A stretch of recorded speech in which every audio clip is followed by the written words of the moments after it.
They grow up feeling misunderstood, too silent, too intense, too slow. At least that is what the world keeps telling them. While others run after applause, they quietly observe.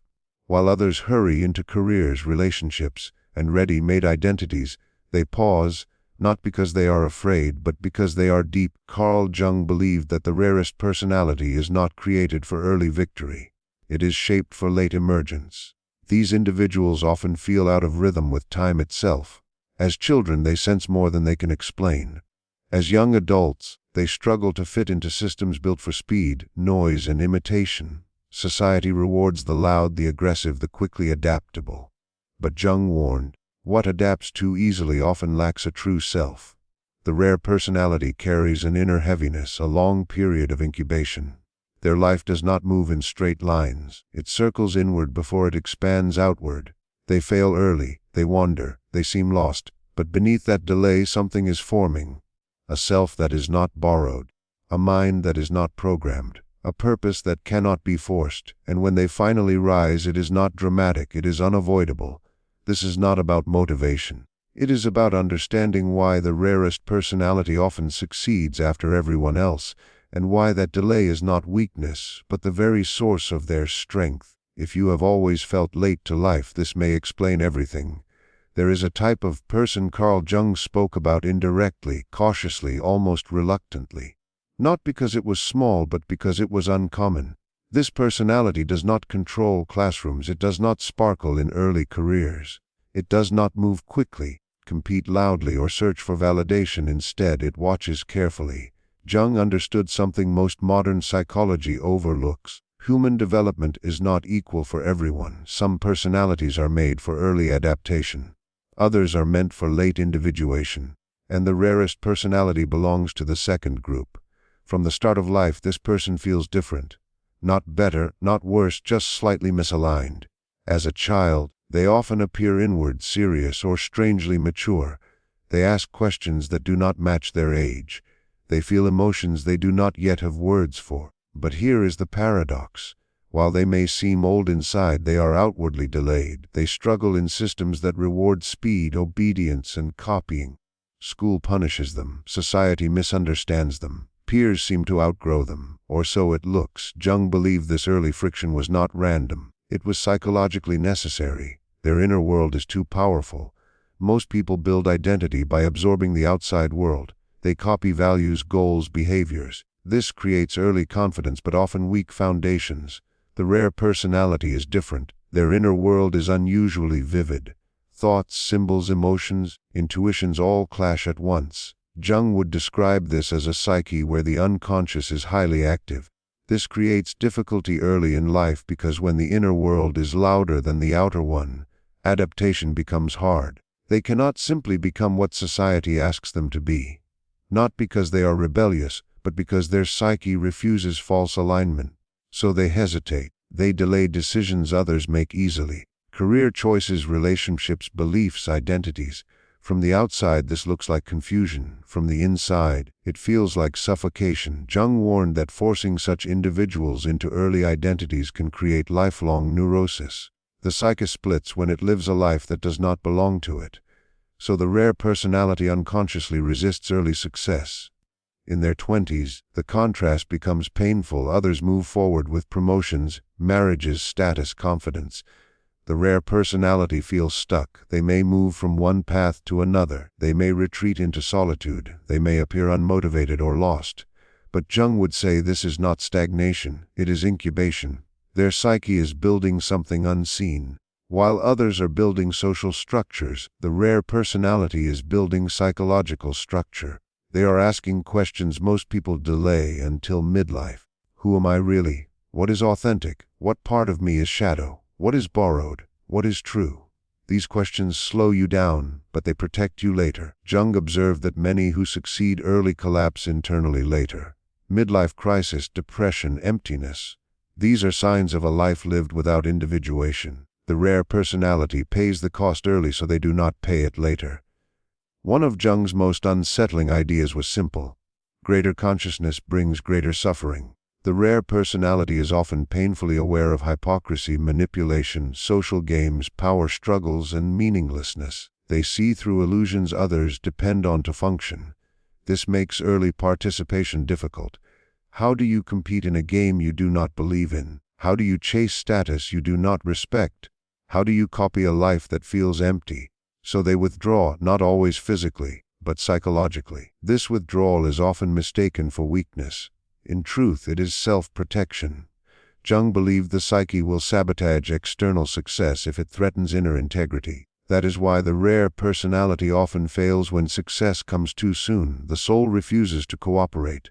Loneliness is not an accident for this personality. It is almost unavoidable because their inner complexity makes shallow connection unsatisfying and deep connection rare. They may feel foreign even among friends, unseen in groups, unreachable in intimacy. This loneliness often peaks in the late 20s or early 30s, and this stage is dangerous. Many rare personalities break here. They numb themselves, they conform. They abandon the self-forming inside them. Jung warned that betraying the emerging self creates a lifelong shadow filled with resentment, bitterness, and self-hatred. Those who endure loneliness without giving up experience something essential, ego dissolution. They stop defining themselves by external approval. They stop chasing timelines that are not theirs. They begin listening inward. This is when real transformation starts, though it remains invisible. Because they fail early, they become close to their shadow. Doubt, envy, anger, fear, inferiority.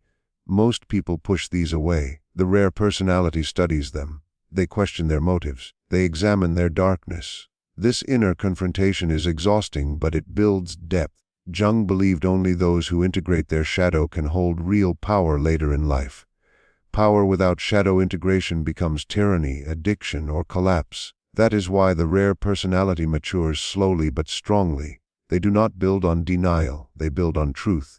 Society has no clear label for people who bloom late, so it uses insults, lazy, overthinking, wasted potential. But Jung would argue the opposite. These individuals are not without direction. They are resisting premature crystallization. They sense, often without words, that choosing too early means choosing falsely. So they wait, and waiting looks like failure until it suddenly does not. Around the mid-30s or early 40s, something shifts, not outwardly at first, but inwardly. Clarity replaces anxiety, self-trust replaces comparison, depth replaces urgency. They stop asking who they should be, they begin living who they are, and because the self is not borrowed, it is powerful. Their voice becomes calm, their decisions become precise, their presence becomes undeniable. Jung believed this is when the rare personality finally steps fully into life. Not as a follower, but as a force. And this emergence only happens because of everything that came before. The delays, the mistakes, the isolation, the suffering.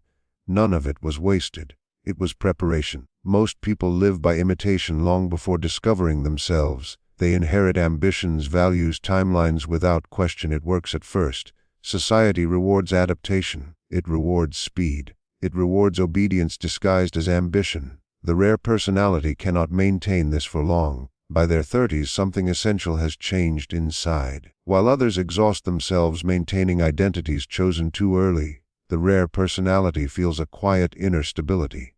Not confidence in the usual sense, but alignment. This is where Jung's idea of individuation becomes decisive. Individuation is not self-improvement, it is self-recovery. It is the slow removal of everything false. Because they delayed outer commitment, they avoided building life on an unexamined ego. Their earlier confusion becomes strength. They are no longer searching outside. They are consolidating inside. And consolidation creates gravity. People sense them before they understand them. Their words carry weight, not because they speak often, but because when they do, nothing is wasted. They are not trying to impress or dominate. They simply express what has been tested internally for years.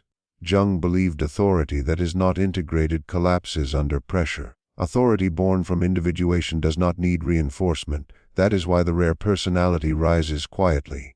Opportunities begin to appear, but they are different from earlier temptations. They align with competence instead of ego, responsibility instead of status, meaning instead of image. That is why these individuals often succeed in areas requiring long-term vision, leadership, strategy, psychology, philosophy, art, and system building. They see patterns others miss because they spent years observing instead of competing. While others learned how to win, they learned how things truly work. Another subtle transformation happens. They stop fearing judgment, not because they become arrogant, but because judgment loses power. When your identity is no longer dependent on approval, criticism cannot shake you. Praise cannot intoxicate you. You become psychologically unbribable. Jung considered this state rare and threatening to rigid systems because such individuals cannot be controlled by reward or fear. They often attract projection. Some respond with admiration, others with hostility. The rare personality becomes a mirror for others' unexamined selves. Earlier in life they were ignored. Now they are observed. Earlier they doubted themselves. Now others feel uncertain around them. This change can feel strange at first. Many hesitate to step into visibility because they still remember early rejection. But Jung warned that refusing one's rightful place is also self-betrayal. Individuation does not mean hiding. It means carrying the weight of who you have become. Because they know their darkness, they are not afraid of power. They do not need to misuse it. They do not need to prove anything. Their ambition is precise. Their movements are efficient. Their energy is protected. While others burn out, they are just beginning. Relationships also change. They no longer seek intensity for validation. They seek resonance, fewer connections, but deeper and cleaner ones. They stop trying to be understood by everyone and focus on being understood by the right people.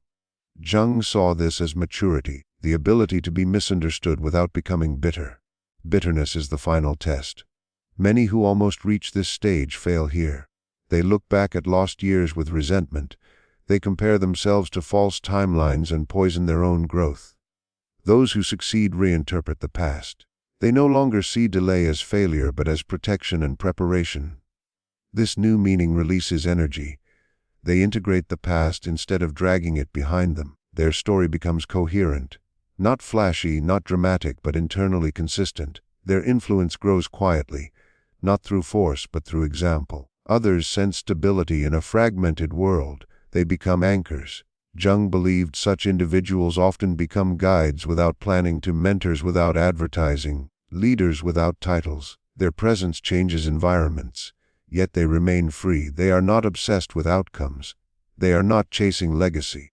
They are not afraid of endings because they already survived the hardest challenge, becoming themselves without permission. By the second half of life, the game most people are trapped in has lost its power over them.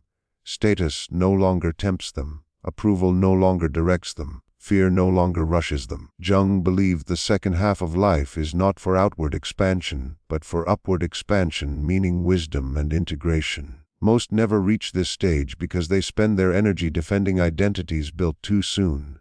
The rare personality arrives prepared. While others panic about aging, holding on to youth and recognition, the rare personality feels relief.